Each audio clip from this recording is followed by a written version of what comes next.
Do you have an oil leak on your 3.5 liter EcoBoost? If so, stick around because I'm going to show you the most common place for an oil leak to happen on this engine and how you can repair it.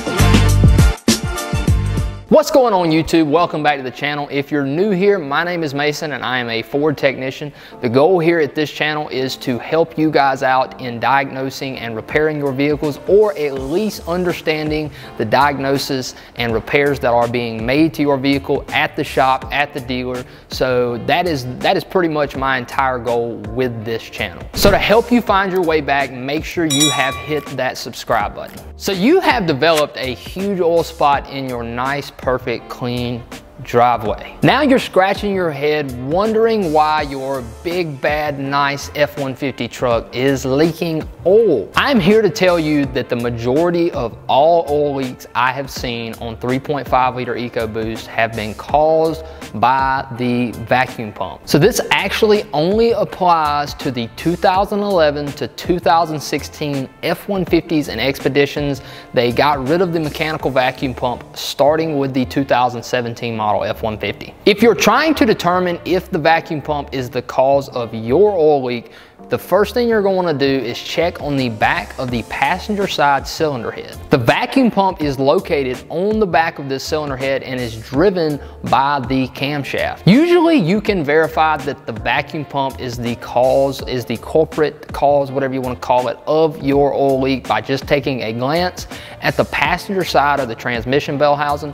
The vacuum pump is located right up above this and will usually leak oil down onto the bell housing, and then it drips onto your nice driveway. There's really no need to install dye into your oil to verify this. If it's leaking in the spot that I just described, I guarantee you it is the vacuum pump. Well, you just checked it, and indeed the vacuum pump is the source of your oil leak. How do you go about fixing it? If you only replace the gasket that seals the vacuum pump to the cylinder head, you're going to still have a leak when you get done. The vacuum pump is actually leaking from the back cover of the pump that holds the entire thing together. This can only be fixed by replacing the entire pump. I would definitely recommend going back with a OEM pump. I am not talking real bad about aftermarket stuff.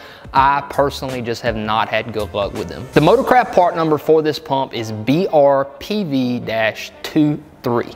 That will be down in the description. If I can find an online link, I will link it up where you guys can purchase it. I think it runs about $120, $150, somewhere in that range to buy this pump from Ford. So now that you know what you need to do to get this problem fixed, how do you actually go about doing it? This actually isn't a very bad job to do. It doesn't take but about an hour and a half to 2 hours to replace this vacuum pump. If any shop is charging you more than about 2 or 3 hours labor to install this pump, you, sir, are getting the shaft. If you want to repair this yourself, it's not too bad of a job. I will actually list all of the necessary tools to get this job done down in the description. All right, so let's get into how to actually do this. The first step is to remove the tire to get that out of the way so it's a little bit easier to remove the fender liner. Next, you're going to want to get that fender liner out of the way so that you can actually access the pump itself. There are a few bolts and push pins that hold the fender liner in.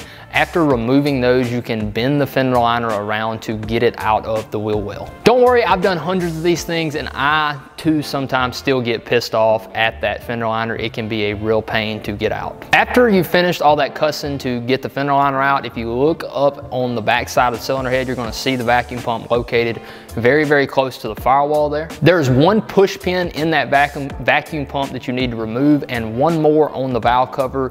Go ahead and remove that one as well so you can push that wiring harness up and out of the way. The vacuum line going to the top of the pump is a quick connect fitting. You can remove that line by pushing the line in, pushing the white clip inward, then pulling the line out. Please, please, please don't break it. Just take your time. They can be very, very tricky, and it is very, very brittle and easy to break if you're not careful. Lastly, you need to remove the 3 bolts holding the pump on. They are very tight, so make sure that you eat your Wheaties. One of the bolts isn't going to come all the way out because of how close it is to the firewall, don't worry, just leave that bolt in the vacuum pump. You can remove the pump with the bolt still in it. Just make sure that you put that bolt in before you stick the new vacuum pump up there, or you're just gonna have to remove it right back off once you get it lined up with the camshaft. So once you've done that, that's it. You have successfully removed your vacuum pump. Just reverse these steps in the exact same order, just reverse obviously, and you can get it installed right back on. So before installing the new pump, you're gonna add some silicone to the two corners where it meets the hoop that goes over for your valve cover. I don't really know what it's called, but in this little clip here, you will see the spots that I'm talking about. What you wanna do is look at your old vacuum pump, line it up with the new one sitting beside it, and you can match up where the silicone was on the old one to where it is on the new one. Put a little bit of silicone on that gasket right there before you put the pump back on. That will help with the sealing of that gasket. So yes, it can be very, very difficult to get that pump lined back up with the camshaft. Just take your time, you will eventually get it. It has taken me probably upwards of 5, 10, 15 minutes sometimes of playing with it to get it all lined back up where it will fall into place.